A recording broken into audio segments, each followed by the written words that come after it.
The thing that most defines William Hartnell's performance as the Doctor, I think, is that he would never bow to the forces of evil.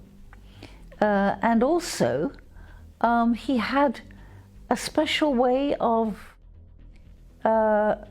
welcoming aliens and wasn't frightened of them, which is rather something I had hoped they'd write in for Susan, because I didn't want to be frightened of them, because obviously we must have confronted them many, many times before. And his absolute and utter hatred of the Daleks.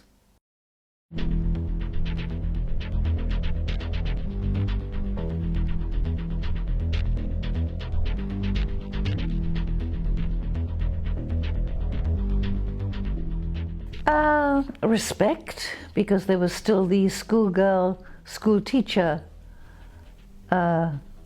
feeling, tremendous admiration for Ian, and love really for Barbara. She was a very loving person. Barbara was a very loving person, and Susan picked up on this. They were very affectionate towards each other. Yes, as soon as she started calling them Ian and Barbara rather than Mr. Chesterton and Miss Wright, yes, that went.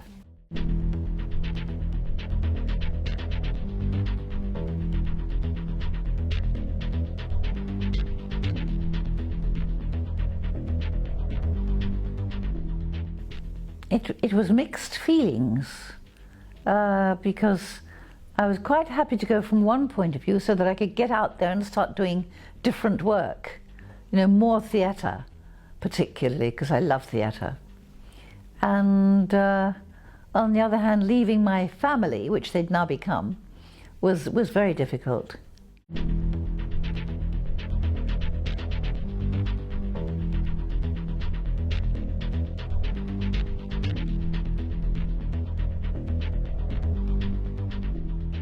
When the Rose character was swinging across this abyss, the fiery abyss, in the episode, I can't remember it, but when I first saw that, you know, I thought that should have been me allowed to do things like that. And from that moment, I was so jealous of her character.